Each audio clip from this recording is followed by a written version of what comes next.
Assalamualaikum warahmatullahi wabarakatuh. Salam sejahtera untuk kita semua. Halo teman-teman semuanya, gimana nih kabarnya pada hari ini? Semoga kabarnya dalam keadaan yang baik juga karena kita masih membersamai pandemi COVID-19. Stay safe and stay healthy juga pastinya untuk teman-teman semuanya.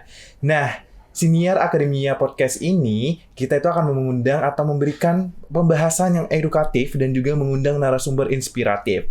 Nah, bersama saya, Andri Romadis Rega dalam Siniar Akademia pada podcast menyambut Hari Ibu tahun 2022. Tadi aku juga sudah spill tentang Hari Ibu tahun 2022 ini yang dilaksanakan pada tanggal 22 Desember 2022. Sebelum itu aku mengucapkan selamat Hari Ibu untuk para ibu yang hebat dan luar biasa yang telah membangun ataupun telah memberikan yang terbaik untuk anak-anaknya. Nah, sebelum kita sambut narasumber yang sangat hebat pastinya, aku ada puisi yang diciptakan oleh narasumber kita yang sangat-sangat memotivasi kita semua. Dan untuk teman-teman yang masih memiliki ibu, tolong sayangi ibu kita dan juga beri penghormatan dan juga jangan lupa juga memberikan selamat kepada Hari Ibu kepada ibu kita semua. Nah, aku akan membawakan puisi yang berjudul Satu Kata Sejuta Makna. Ibu. Satu kata seperti kata lainnya, namun ia syarat sejuta nilai, makna, juga kenangan. Satu kata yang paling layak disandingkan dengan kata kemuliaan. Satu kata yang kala diucapkan dapat seketika membuat mata berembun dan mengenaklah aliran air mata. Bahkan kadang hingga diiringi sedu sedan tak tertahan yang menyesakkan dada.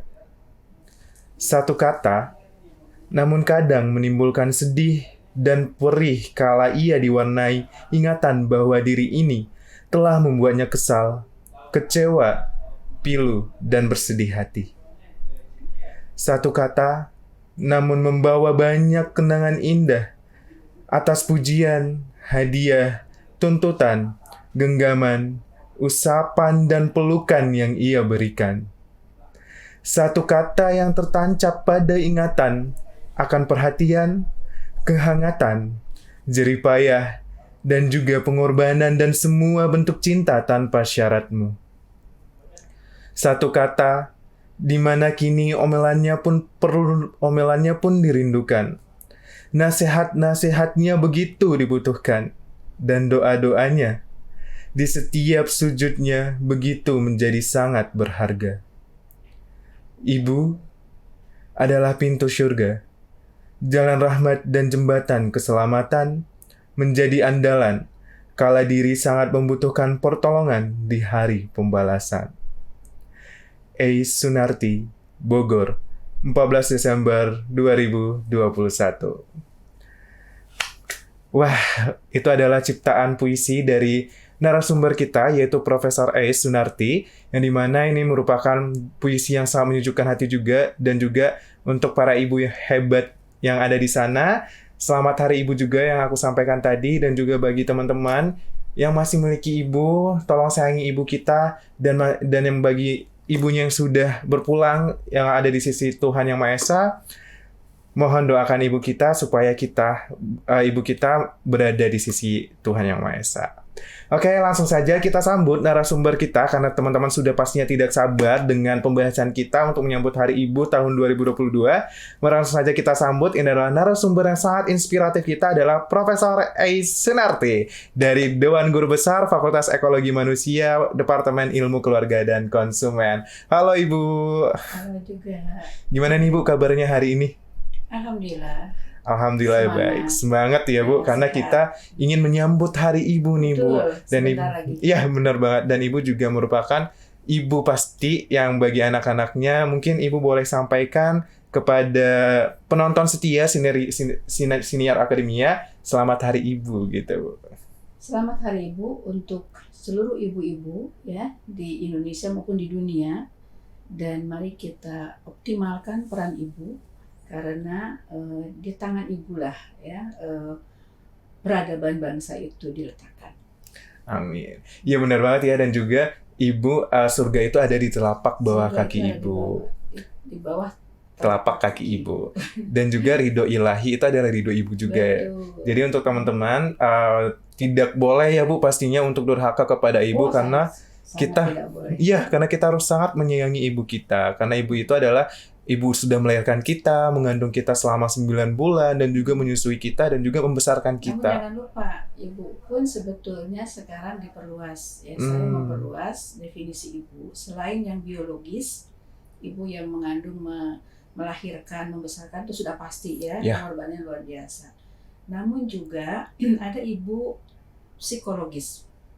Jadi kadang-kadang ada yang ibu kemudian meninggal, kemudian dibesarkan ibu yang lain yang menyayangi seseorang. Itu ibu yang secara selain biologis tadi ada ibu psikologis. Ada lagi ibu ideologis. Ibu Wah, yang mengajarkan tentang nilai-nilai ya yang harus kita perjuangkan, kebenaran yang harus kita perjuangkan. Itu namanya ibu ideologis. Ada lagi ibu sosiologis yang mengajarkan tentang bagaimana kita sebagai makhluk sosial harus berkontribusi pro-sosial gitu ya, bersama-sama membangun keharmonisan dan sebagainya. Dan terakhir ada ibu ekologis. Ibu yang mengajarkan tentang bagaimana bertransaksi yang baik dengan lingkungan sosial maupun lingkungan alam sehingga tidak terjadi bencana sosial maupun bencana alam. wah ternyata banyak banget ya Bu dan pengertian secara ibu secara umum. Ya, saya perluas karena kadang-kadang ada orang yang memang juga karena sesuatu hal tidak bisa jadi ibu. Ya kan? Iya, benar. Jadi masih ada peran yang lain. Jadi kalau bagi seseorang yang qadarullah tidak menjadi ibu misalnya secara biologis, jangan lupa masih ada banyak kesempatan sebagai ibu ideologis. Ibu Guru psikologis, itu iya. bisa jadi ibu ideologis kan gitu. Mungkin juga ada yang dalam tanda petik tidak sampai untuk menikah misalkan satu dan lain hal. Nah dia bisa menjalankan peran-peran tadi, ibu psikologis, ibu sosiologis, ibu ideologis, ibu ekologis. Wah gitu. Jadi untuk teman-teman emang kalau misalkan ibu itu secara biologis emang ada. Tapi kalau misalkan masih banyak ibu secara psikologis, ekologis, terus tadi juga sudah disampaikan oleh Profesor Eyus itu adalah emang harus kita hargai gitu ya Bu dan juga kita sayangi pastinya. Apalagi kalau di seorang ibu biologis juga mengajarkan yang lain-lain. Iya benar. Maka lengkap sudah. Gitu ya.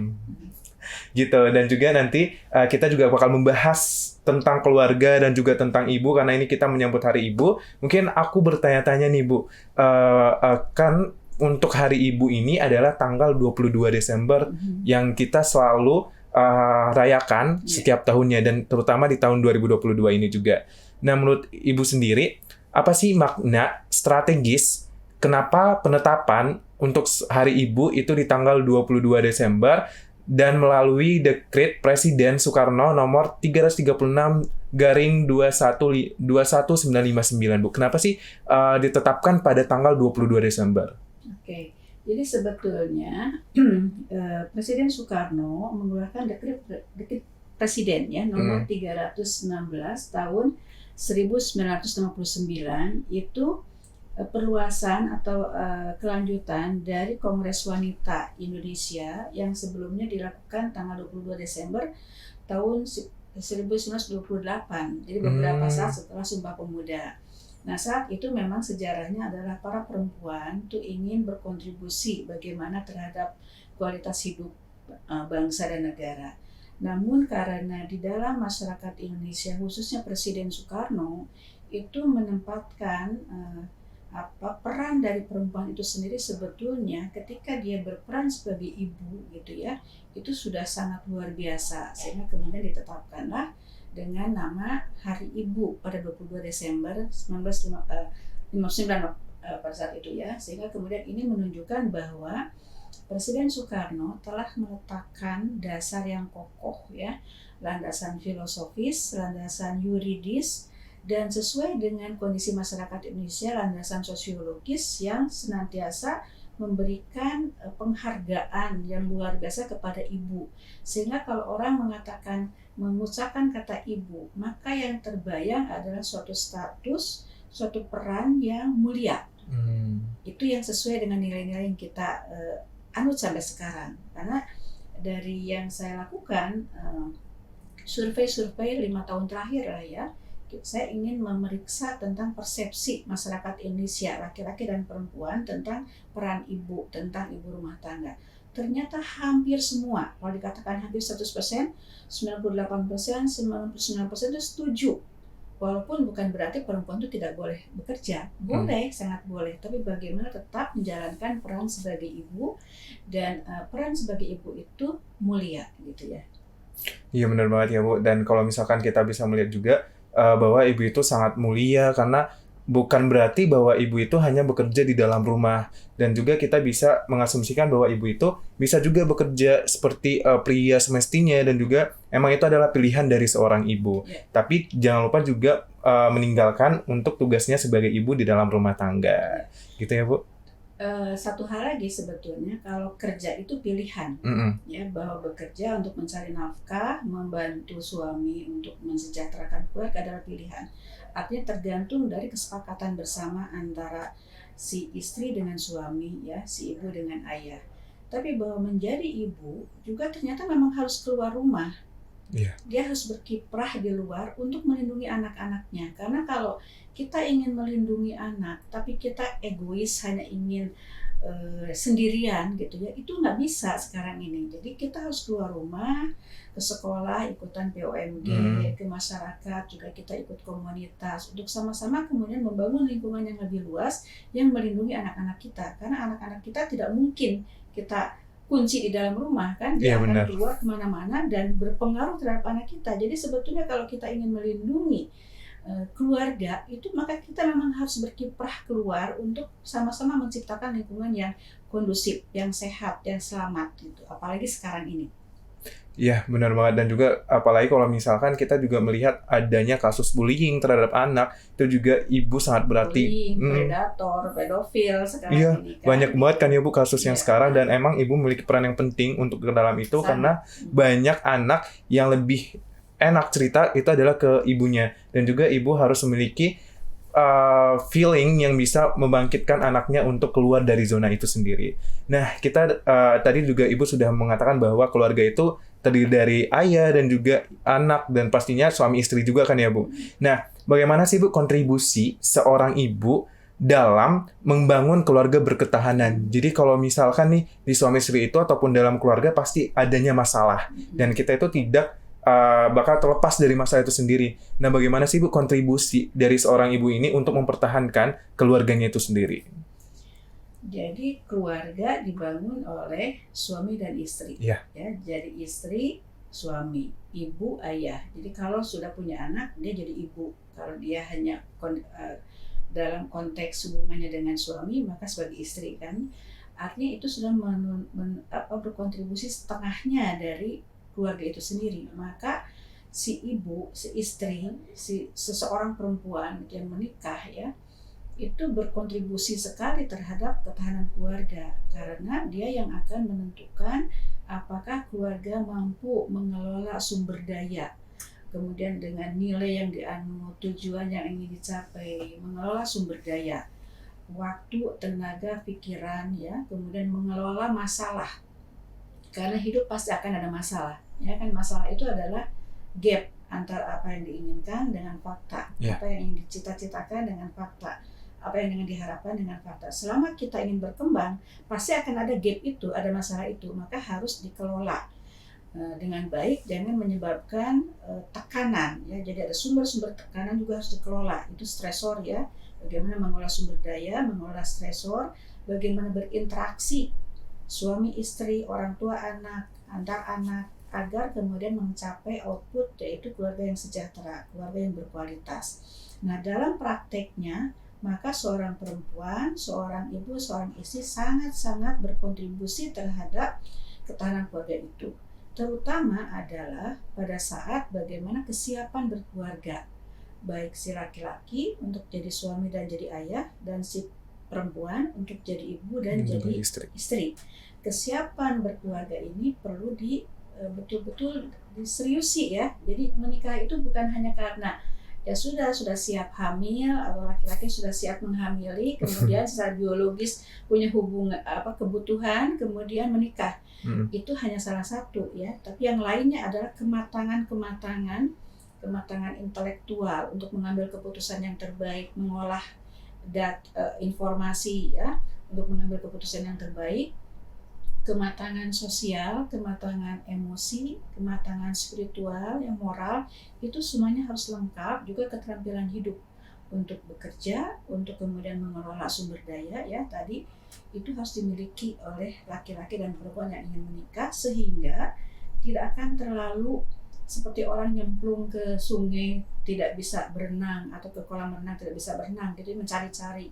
Nah, tapi kalau dengan kesiapan berkeluarga, punya kematangan, insya Allah setiap tahapan-tahapan perkembangan keluarga dari mulai berdua, kemudian mulai punya anak satu bayi, ya itu kan juga punya potensi krisis, punya kerentanan, ada tugas yang khusus.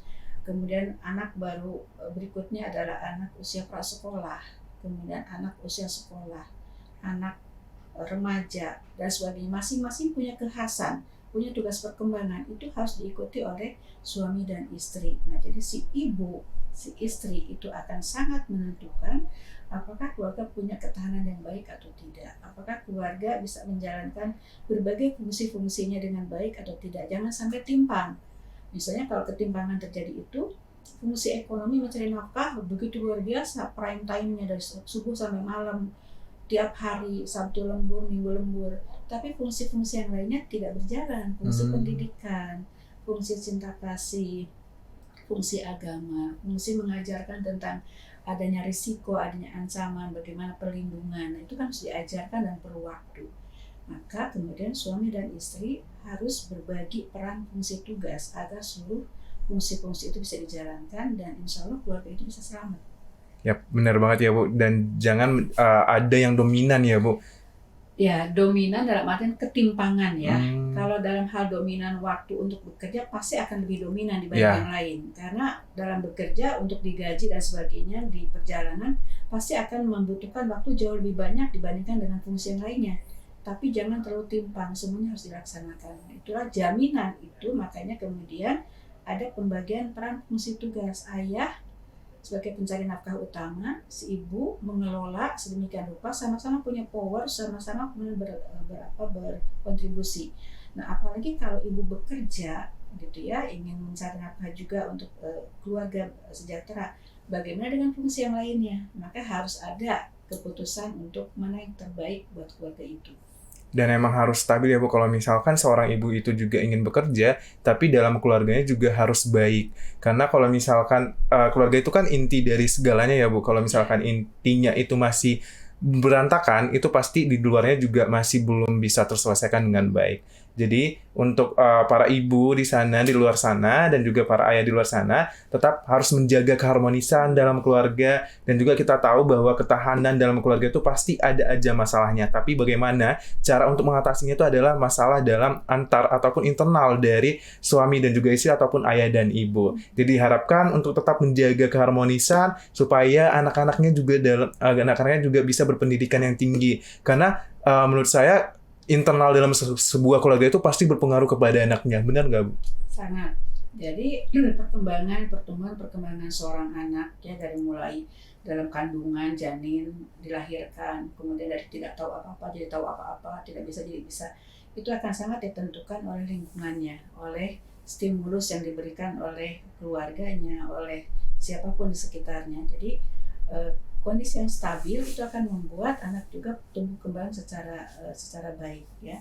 Nah, itu bagaimana caranya mengoptimalkan stimulus kepada anak agar memiliki pertumbuhan yang baik, gizi yang baik, perkembangan yang baik gitu ya.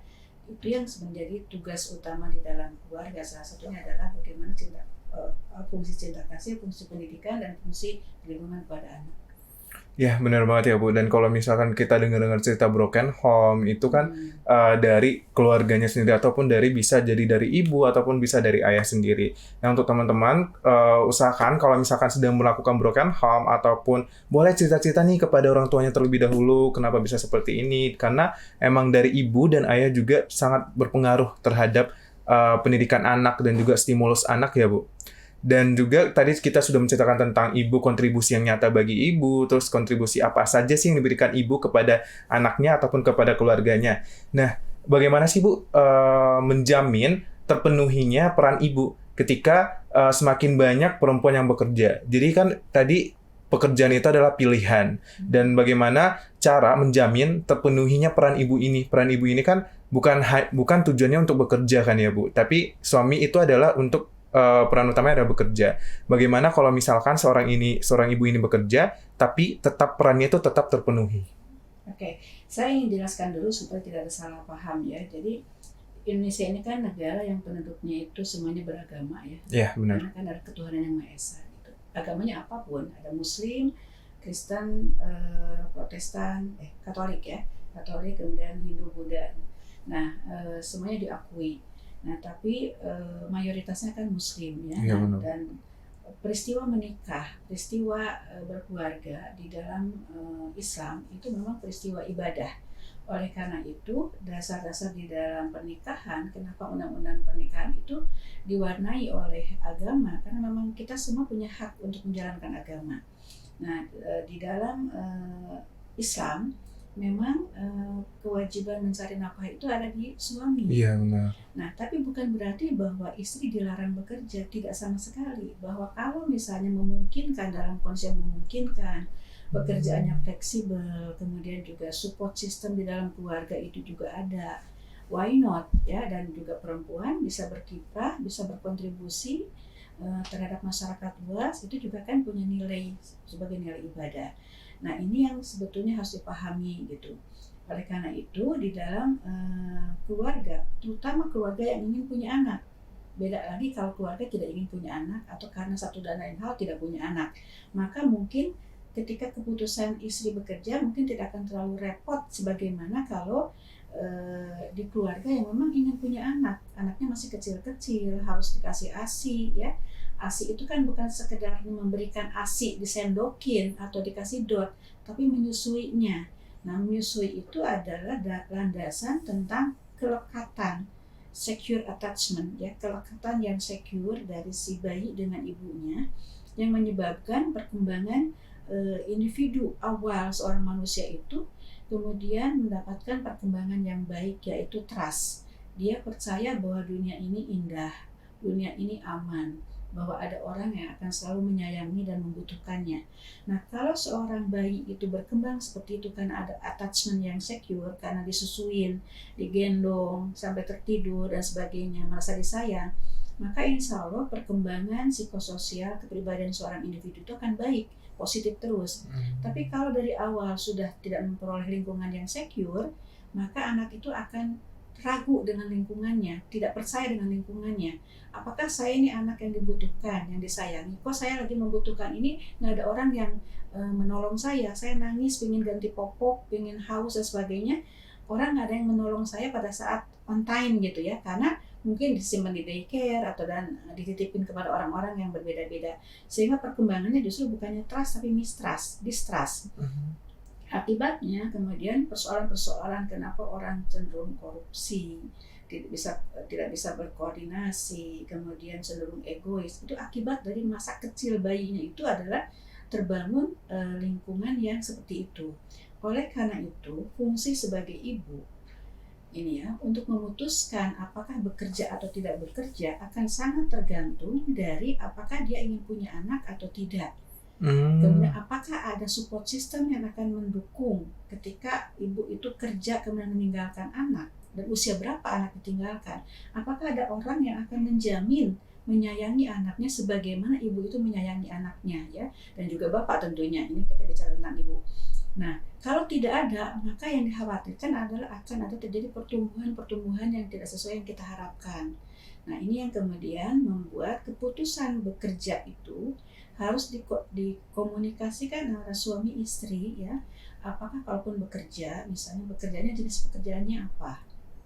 Apakah yang membutuhkan waktu yang sangat kaku, berangkat pagi pulang sore, nggak boleh telat, absennya juga pakai fingerprint dan sebagainya gitu ya, ataukah jenis pekerjaan yang relatif fleksibel bagi si ibu itu, misalnya pekerjaan yang ramah keluarga, pekerjaan yang membolehkan si ibu yang punya keahlian mengolah data itu ya kerjanya di rumah, sesekali ke kantor, misalnya ke kantornya pun jamnya misalnya cukup 4 jam misalnya ya, tapi selebihnya adalah bekerja di rumah. Nah, inilah pekerjaan-pekerjaan yang kita dorong kepada para pihak yang bisa menyediakan pekerjaan agar ibu-ibu perempuan yang juga punya kompetensi yang baik, dia tetap concern terhadap anak-anaknya, tapi juga bisa berkontribusi, terutama misalnya ingin meningkatkan kesejahteraan, sehingga bisa bekerja misalnya 2 hari dalam seminggu, 3 hari dalam seminggu, atau misalnya tiap hari tapi berangkatnya jam 9 sampai jam 3 sore gitu ya. Tapi gajinya mungkin diatur sesuai dengan kapasitas beban kerjanya. Kalau beban kerjanya full ya kenapa enggak gitu. Nah, ini jaminan agar bagi para perempuan yang punya kompetensi, ingin berkiprah, ingin berkontribusi, tapi tetap tidak meninggalkan peran sebagai ibu. Karena kan menyusui itu bukan hanya sekedar memberikan ASI, tapi menyusui. Jadi emang harus ada dipeluk, ya, harus ada kehadiran secara fisik. Itu tidak bisa digantikan oleh bapak. Itu masalahnya kan gitu.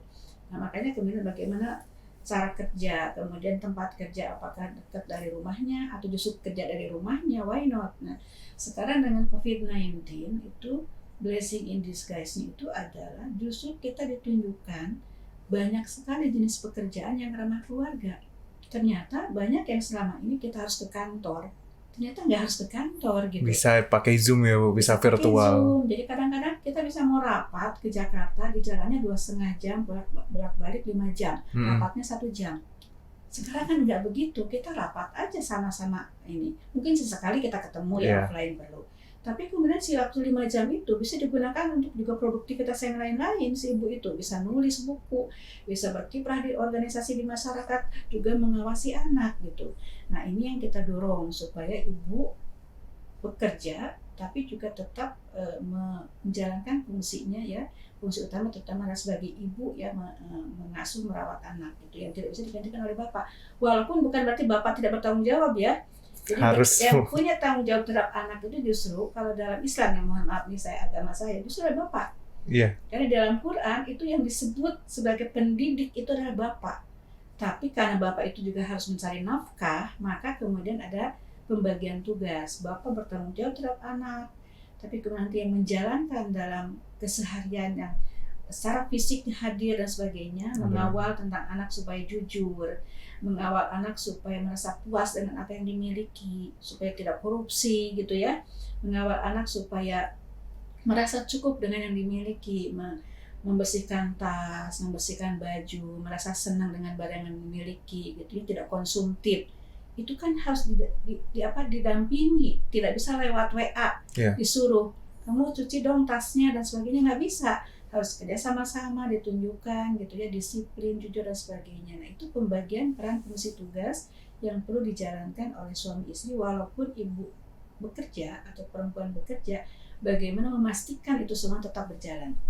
Iya benar banget ya Bu, dan juga kalau misalkan emang itu banyak banget hal-hal yang penting yang harus dipikirkan bagi ibu yang ingin bekerja, tapi kalau misalkan sudah teratasi semua hal-hal yang sudah didiskusikan dengan seorang ayah, seorang suami, itu pasti ibu juga bisa menyimbangkan mana peran untuk sebagai ibu dan juga mana sebagai yang bekerja. Dan juga emang benar kata ibu tadi bahwa dari keluarga itu bagaimana cara keluarga merich-nya, dan juga ibu itu adalah mempunyai sense of feeling ya Bu, yang dimana perempuan itu juga punya perasaan yang bisa mengayomi anaknya. Jadi diharapkan untuk seorang ibu itu tetap menjalankan perannya sebagai ibu, karena kalau misalkan yang dikatakan ibu tadi anaknya dikasih misalkan babysitter dan beda-beda orang, itu rasanya itu pasti berbeda. Dan juga dari anak dari lahir itu adalah kunci kalau misalkan anaknya itu ingin berkembang, anaknya ingin memiliki pendidikan yang tinggi juga.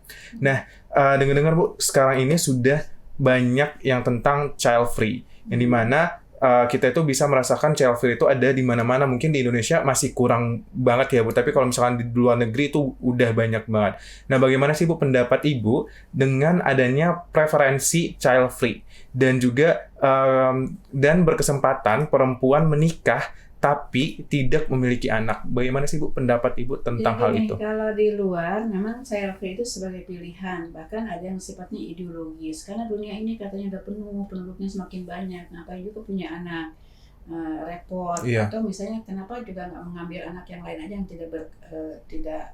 tidak beruntung. Nah, itu berkembang di luar ya. Jadi kalau itu selama itu preferensi individu, tentu itu kita hormati saja preferensi individu.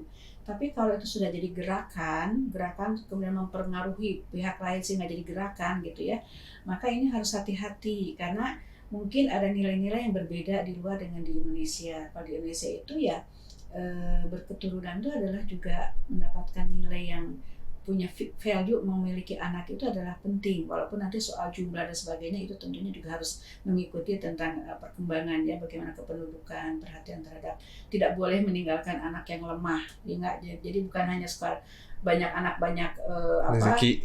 banyak anak banyak rezeki, saya yakin, tapi saya lebih kepada banyak anak itu lebih banyak tanggung jawab. Oh iya benar. Banyak tanggung jawab. Jadi anak itu adalah anugerah, tapi harus disertai tanggung jawab. Nah, masalahnya orang tua itu kan punya keterbatasan sumber daya, waktu, tenaga, pikiran ya, untuk supaya memberikan perhatian yang sama, yang full kepada anak. Jangan sampai ada anak yang terabaikan karena orang tuanya tidak punya waktu atau tenaga atau pikiran ya. Nah, itu harus juga diperhatikan. Itulah yang tidak boleh meninggalkan anak yang lemah begitu.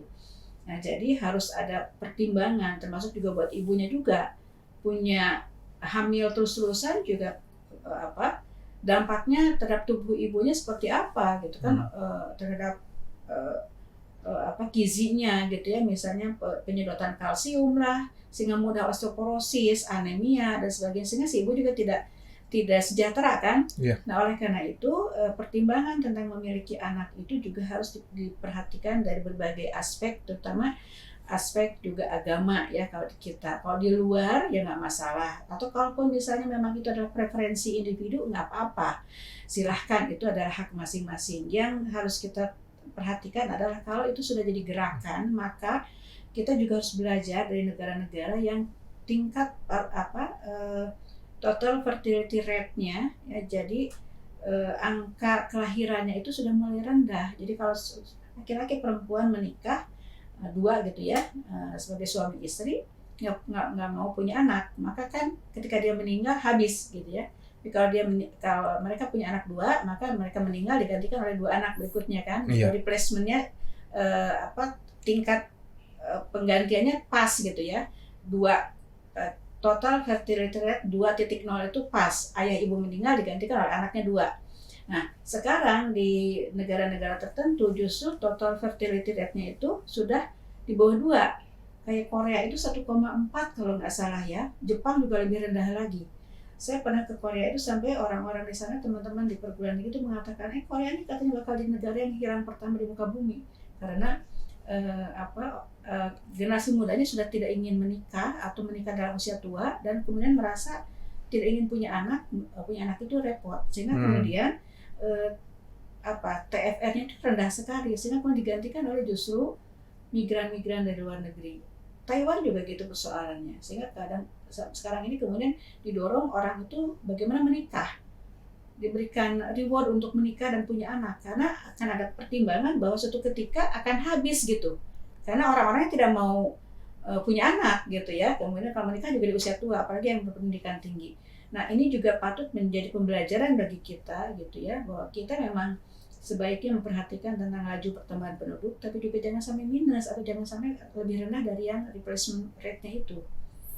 Jadi ini sebagai gerakan atau sebagai preferensi. Kalau sebagai preferensi silakan, itu adalah hak masing-masing. Tapi jangan sampai jadi gerakan ya, Bu. Jadi gerakan, di kita sih rasanya nilai-nilai yang kita anut masih menganggap bahwa punya anak itu adalah juga punya nilai ibadah dan sebagainya.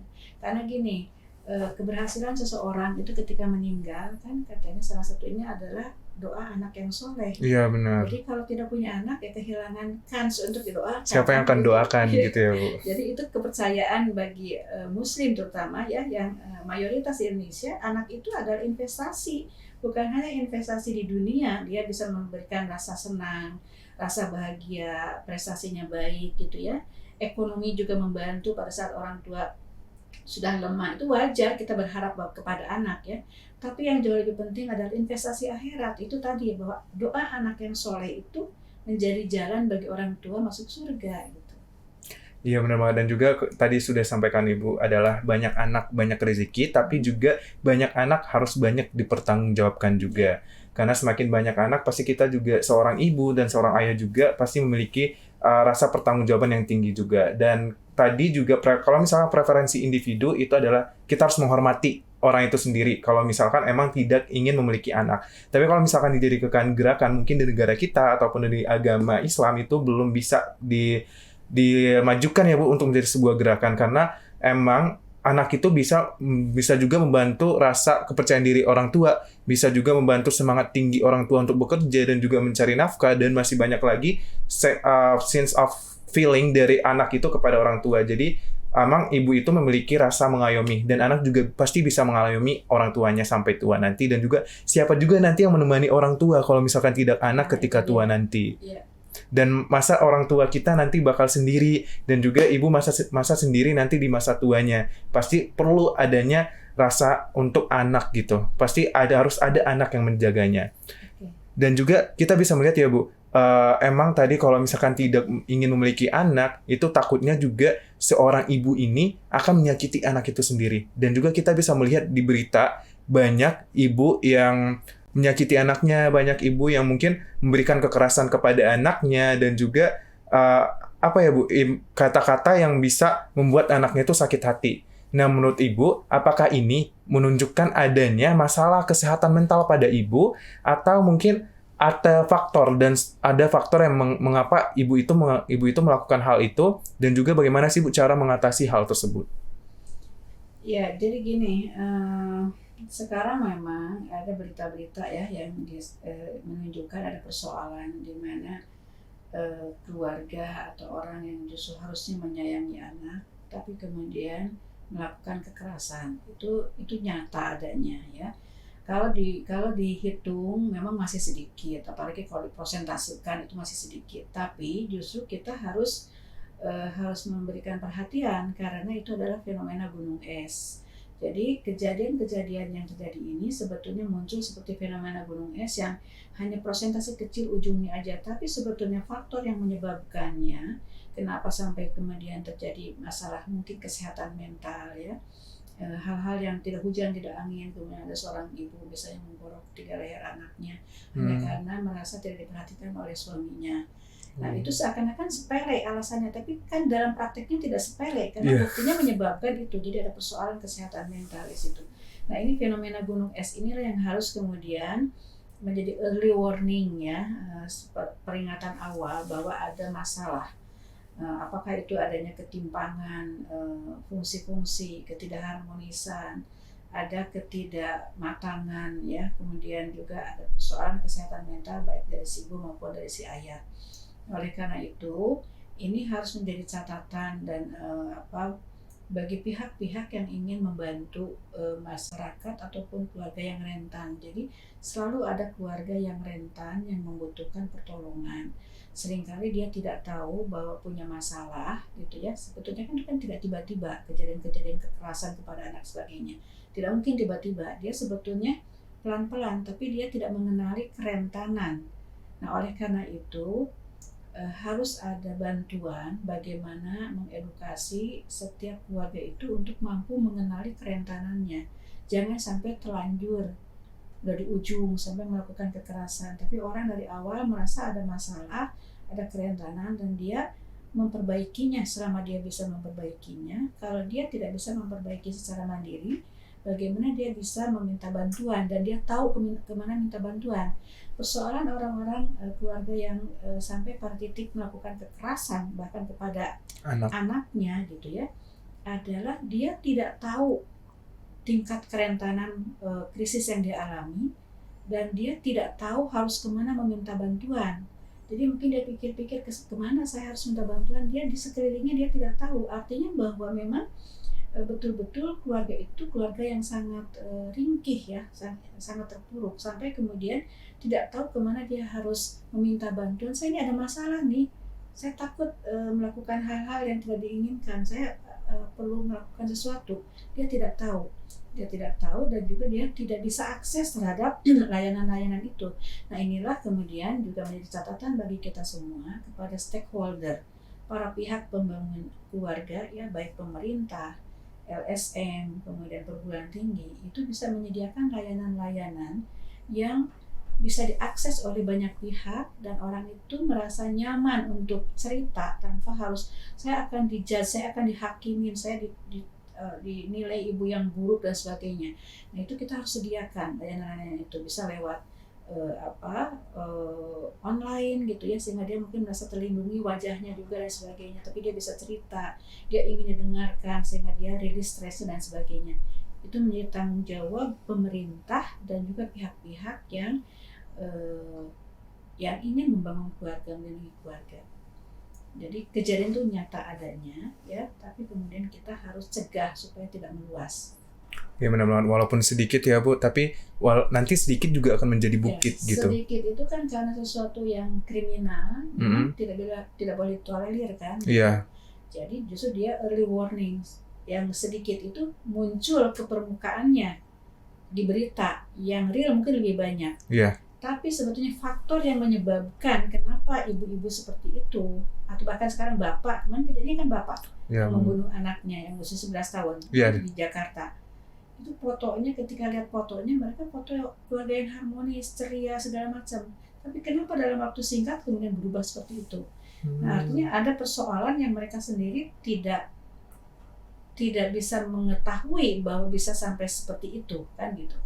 Kalau mereka bisa tahu ilmunya, kemana harus minta tolong dan sebagainya, harusnya bisa dicegah. Nah inilah kemudian pihak-pihak yang berkepentingan ya untuk melakukan bantuan. Nah, di IPB itu kan satu-satunya perguruan tinggi yang punya departemen ilmu keluarga dan konsumen.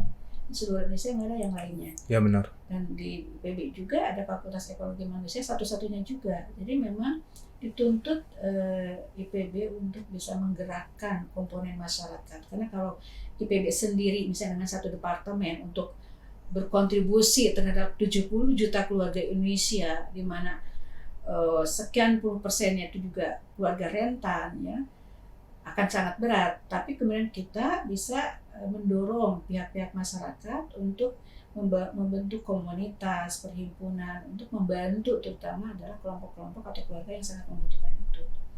Nah, sebagai informasi, saya juga membuat suatu aplikasi Android namanya Femlink. Nah, Femlink itu di dalamnya adalah ada alat untuk menilai secara mandiri. Jadi orang kalau masuk ke situ kemudian mengetes dirinya sendiri tentang kerentanan, misalnya Sirenga, instrumen deteksi kerentanan keluarga. Jadi kalau orang mengisi di situ, dia akan tahu kerentanannya indeksnya berapa. Apakah 0,8, maka dia need help tuh. Dia harus wajib minta bantuan. 0,6, kemudian dia lihat sumber dayanya bisa memperbaiki atau tidak. Kalau udah tinggi sekali, bagusnya minta bantuan. Atau rendah gitu ya. Tapi juga jangan diabaikan rendah itu, karena bisa jadi dia meningkat kan. Nah, tapi dengan tahu dengan indeks itu, maka dia akan punya dasar untuk saya harus ngapain nih gitu. Nah, di sana juga ada layanannya ya, layanan untuk konsultasi, kemudian ada edukasi juga, dan instrumennya juga banyak. Selain mendeteksi kerentanan keluarga, ada lagi misalnya ketahanan keluarga, tahan enggak, ada fungsi enggak, keberfungsian keluarga, ada juga mengecek tekanan ekonomi keluarga, ada lagi kesehatan keluarga, ada lagi resiliensi.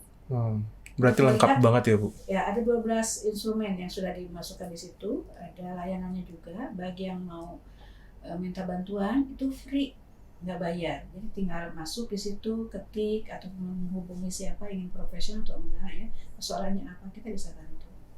Iya, benar banget ya Bu. Dan bisa kita lihat kalau misalkan di foto keluarga itu ternyata adem anyem gitu. Tapi ternyata itu bisa 20 menit kemudian, 1 menit kemudian itu bisa berubah drastis. Ya, foto yang saya lihat yang bapak itu ya, yang membunuh anaknya dengan samurai, istri juga sampai kritis di rumah sakit, bahkan mau ngebunuh lagi satu anaknya.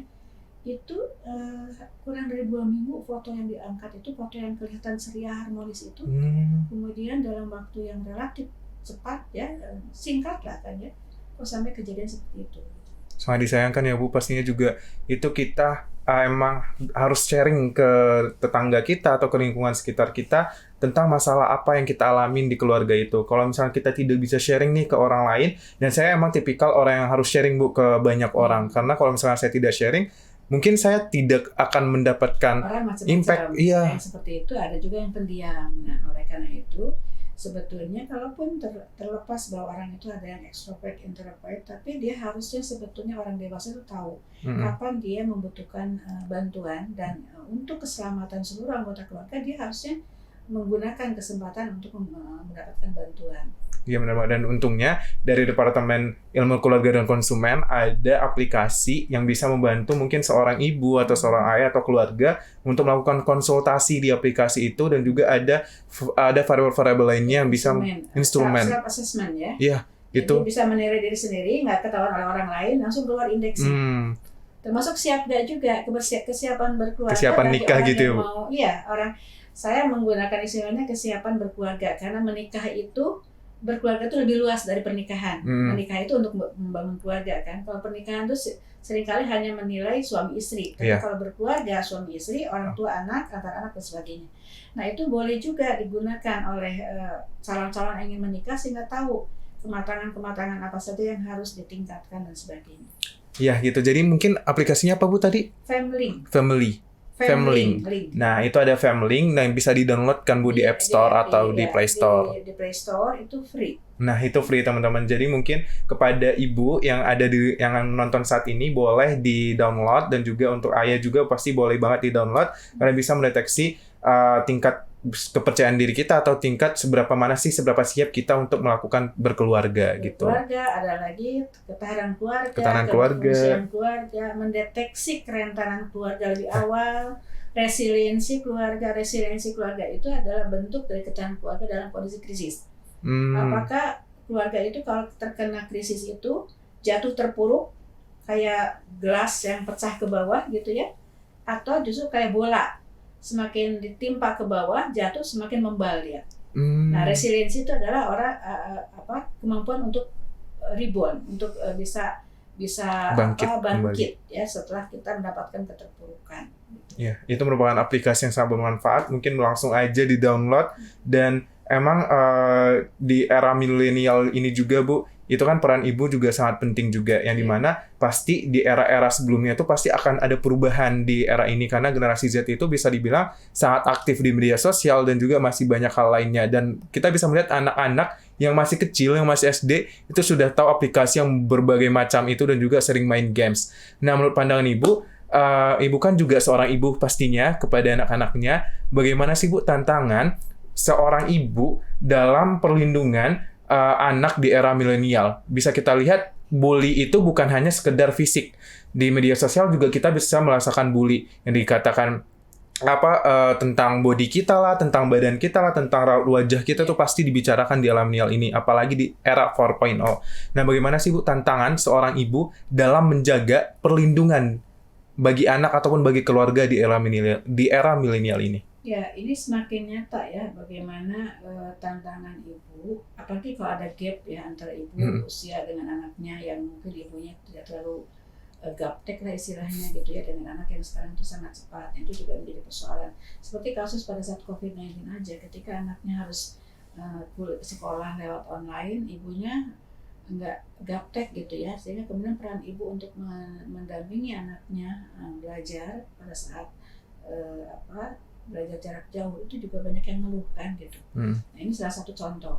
Nah, belum lagi adalah pada saat di era digital ini ya, itu kan perhatian kita yang terbatas itu kemudian mendapatkan banyak kucuran informasi dan sebagainya lewat gadget, dan sangat menarik, sehingga kemudian itu menjadi gangguan terhadap arah-arah perkembangan anak yang harusnya punya waktunya digunakan untuk apa, akhirnya habis untuk apa, sehingga isu tentang adiksi game, adiksi pornografi itu sangat sekarang ini luar biasa. Nah, bagaimana seorang ibu mencegah agar anaknya tidak sampai ke arah situ, karena tidak pernah tahu kapan sebetulnya mulainya adiksi itu, adiksi game, adiksi pornografi, kecanduan gadget dalam artian secara umum, misalnya waktu habis, tenaga habis untuk itu, tapi yang betul-betul menjadi tugasnya belajar dan sebagainya terabaikan. Jadi energinya habis dan sebagainya. Ini juga ibu harus mendampingi anak. Oleh karena itu ini menjadi fakta baru bahwa harus ada pembagian peran fungsi tugas antara suami dan istri, ayah dan ibu. Kalau tidak, maka kemudian sudah keterlanjuran itu biaya untuk recovery-nya itu berat sekali. Jadi misalnya ada yang sudah adiksi game, adiksi pornografi, bisa disembuhkan, tapi mahal sekali dan hidup tidak akan sama lagi. Sehingga orang tua yang semula kemudian habis waktunya untuk mencari nafkah dengan alasan untuk sejahtera, uangnya juga bisa habis untuk menyembuhkan anaknya yang kecanduan tadi. Nah, jangan sampai seperti itu. Oleh karena itu harus dikawal bagaimana kontrol ya dari orang tua dan anak juga, kemudian paham betul kenapa ada larangan, kenapa ada panduan. Jadi bukan semata-mata itu bentuk larangan karena orang tua ingin melarang anak, tapi demi anaknya sendiri. Nah, itu hanya bisa terjadi kalau ada komunikasi yang baik antara orang tua dan anak. Kalau tidak ada komunikasi, kemudian main larang, anak itu tidak akan mendengar juga karena sudah terlanjur terjerat dalam adiksi, ataupun tidak sampai adiksi pun, misalnya kebiasaan untuk konsumsi ya, melihat gadget, kemudian melihat berita, melihat hal-hal yang menyenangkan di dalam HP gitu ya, itu seringkali bahkan arahan ataupun panduan dari orang tua udah nggak didengar lagi karena sudah memang menyenangkan di situ. Tapi kalau orang tua sejak awal membangun komunikasi yang baik, alasannya kenapa begini, kenapa begitu, nilai-nilainya diajarkan sejak awal, maka relatif anak-anak itu masih mau mendengar dengan aturan, misalnya boleh 1 jam, 2 jam setelah ini sudah ya, itu masih mau mendengar. Tapi ada anak yang sudah tidak bisa seperti itu, bahkan kemudian jadi berontak sama orang tuanya, bahkan menjauh, bahkan nyuri-nyuri gitu ya di luar dan sebagainya. Ini yang terjadi sekarang itu adalah banyaknya kasus seperti itu dari orang tua kepada anak, sehingga orang tua itu merasa stres ya, melihat atau depresi bahkan gitu ketika tidak mampu untuk mengontrol anaknya karena sudah terlanjur tidak terjadi hubungan atau komunikasi yang baik dengan anak. Oleh karena itu pintunya adalah dari awal adalah komunikasi yang baik dengan anak sampai anak itu mau menitipkan rahasianya kepada ibunya. Kalau anak sudah menitipkan rahasia kepada ibunya, itu contoh tentang komunikasi yang berhasil. Tapi kalau anak disuruh ngumpet-ngumpet, lebih senang bicara kepada peer groupnya, ke temannya dan sebagainya daripada ke ibunya, kepada ayahnya, itu udah menunjukkan bahwa memang komunikasi kurang berhasil di dalam keluarga. Ya benar ya Bu, memang komunikasi itu sangat penting apalagi di keluarga. Sepertinya mudah diucapkan tapi ternyata nggak mudah, sama sekali nggak mudah. Benar, komunikasi yang penting, tapi juga kita harus saling belajar juga. Orang tua emang harus belajar komunikasi, bagaimana cara mengkomunikasikan semua hal itu dengan baik dengan anak, tapi anak juga harus paham dengan orang tuanya yang mungkin bisa dibilang gaptek dengan media sosial. Padahal era revolusi industri 4.0 itu kan sebetulnya harusnya kita justru memanfaatkan teknologi untuk keberhasilan kita. Tapi persoalannya seiring dengan teknologi yang ada, teknologi informasi tentunya, ada side effect-nya, ada sampingan-sampingannya yang justru kadang-kadang mengganggu. Kita mencari informasi untuk pengetahuan di dalam gadget itu banyak sekali kan, tapi sampingannya di situ, klik ini melihat apa, kemana gitu. Jadi tujuan awalnya adalah untuk mencari informasi, tapi kemudian yang didapatkan adalah mendapatkan gambar-gambar yang tidak senonoh, kemudian dari situ sekali, 2 kali, 3 kali, kemudian terus ingin melihat dari asalnya 5 menit jadi 10 menit, jadi setengah jam, jadi 2 jam.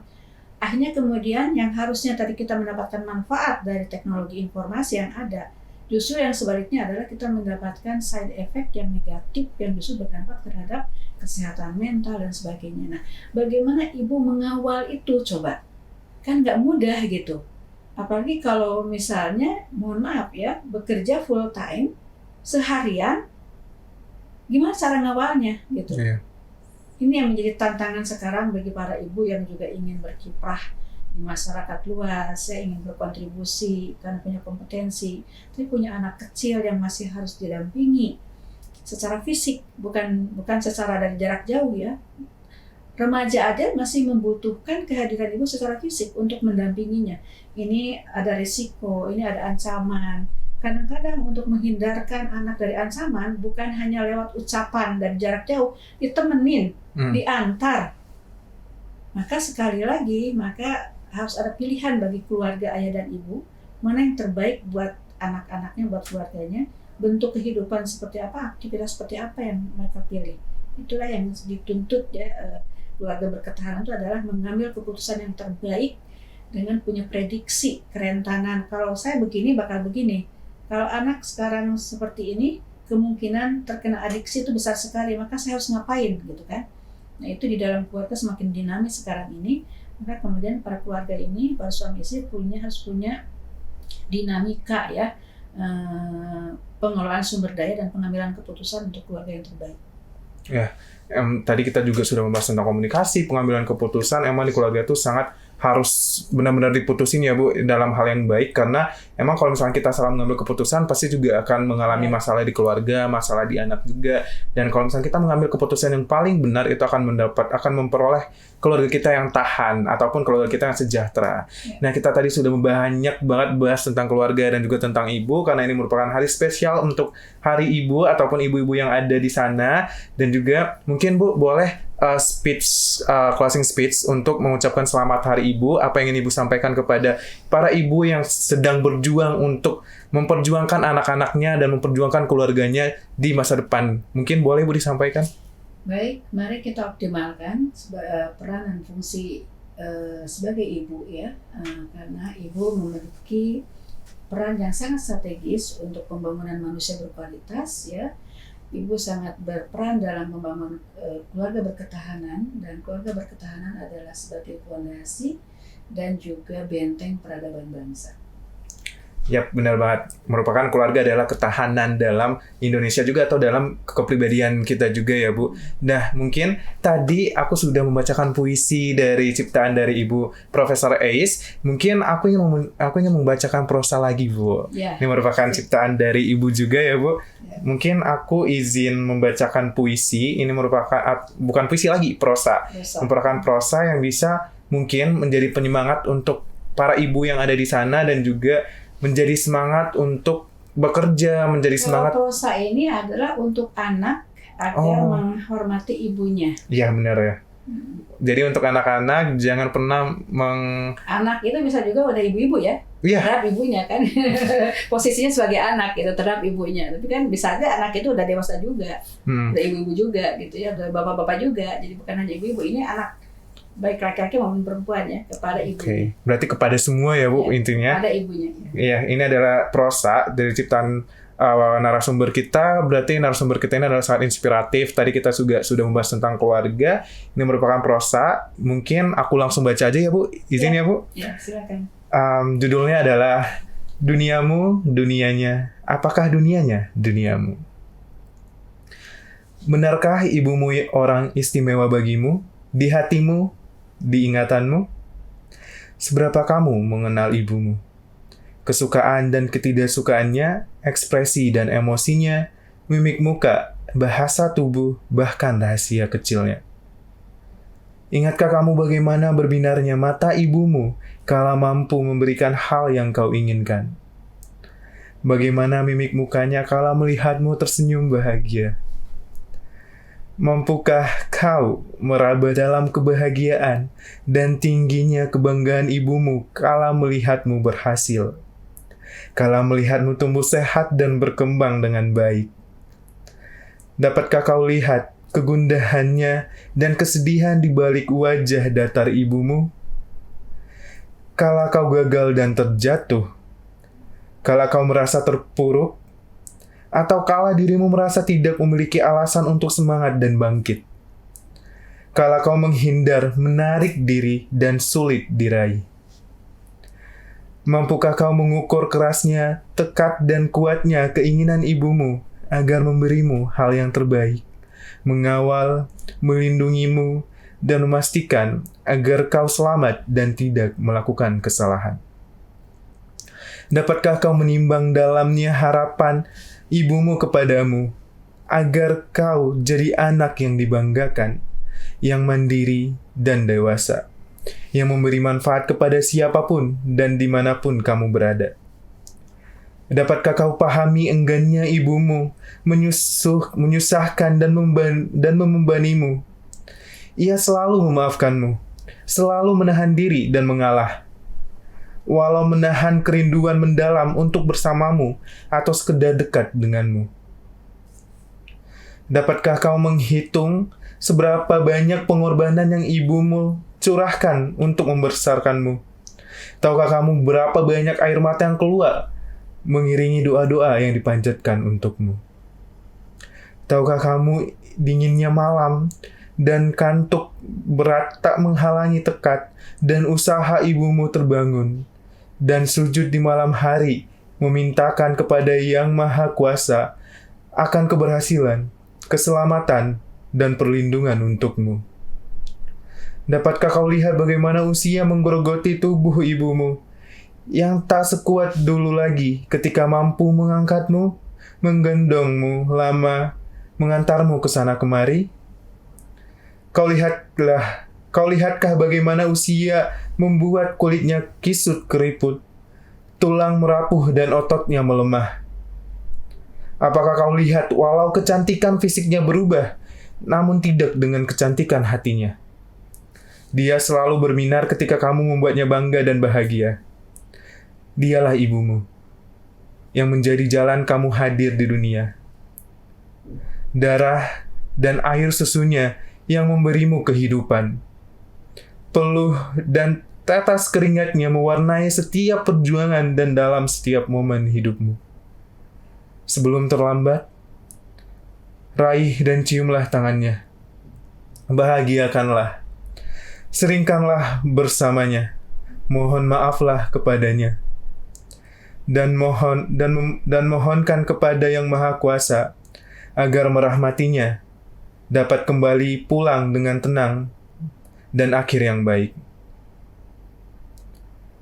Jika ia telah tiada, maka berjanjilah selalu mengirimkan doa dan memohonkan ampun baginya. Memohon belas kasih Yang Maha Kuasa, melapangkan dan menyinari kuburnya, dan menampakkan syurga tempatnya kelak bertemu dan berkumpul kembali denganmu. Boleh tepuk tangan mungkin untuk kita semua dan teman-teman yang menonton dimanapun dan kapanpun teman-teman nonton. Ini merupakan prosa dari ciptaan Ibu Profesor Ais. Ini merupakan sangat menyentuh hati, terutama saya merupakan anak rantau yang dimana saya sudah lama tidak bertemu dengan ibu, dan saya tahu perjuangan ibu itu sangat besar kepada kita, apalagi kepada saya juga. Ini merupakan prosa untuk para ibu yang di luar sana dan juga terkhusus untuk ibu saya. Mungkin bagi anak rantau, mungkin bagi anak IPB yang sedang merindukan ibunya, boleh peluk ibunya nanti ketika sudah pulang, boleh sapa ibunya, berikan waktu kita untuk ibu kita selagi hidup. Kita tidak tahu bahwa kapan orang tua kita akan diambil oleh Yang Maha Kuasa, tapi sayangilah ibu kita karena surga ada di telapak kaki ibu. Mungkin cukup sekian podcast kali ini. Merupakan sangat terharu bagi saya karena saya benar-benar sangat rindu kepada ibu saya karena udah lama tidak bertemu, dan saya yakin ibu yang ada di luar sana dan juga teman-teman yang di luar sana pasti harus selalu membanggakan ibu. Karena ini adalah Selamat Hari Ibu, dan saya juga ingin mengucapkan selamat hari ibu bagi para ibu yang sangat luar biasa dan juga terhebat di dunia ini. Dan boleh teman-teman ucapkan selamat hari ibu kepada ibu kita semua, dan berikanlah yang terbaik untuk ibu kita. Karena ibu kita akan selalu membersamai kita, akan selalu mendoakan kita dalam hal yang baik juga. Jadi jangan pernah memarahi atau membuat ibu kita sedih sehingga air matanya keluar. Karena ridho ilahi adalah ridho ibu juga. Mungkin cukup sekian Siniar Akademia pada hari ini. Semoga teman-teman semua mendapatkan manfaatnya, dan juga jangan lupa untuk subscribe ataupun like dan juga komen pada akun Dewan Guru Besar IPB kali ini. Mungkin cukup sekian dari saya Andro Maris Rega dan juga Ibu Profesor Ais. Mohon maaf apabila ada salah kata dan juga mungkin tingkah laku kita yang kurang berkenan. Saya Andro Maris Rega pamit undur diri. Wassalamualaikum warahmatullahi wabarakatuh. Sampai jumpa di Siniar Akademia lainnya. Bye bye.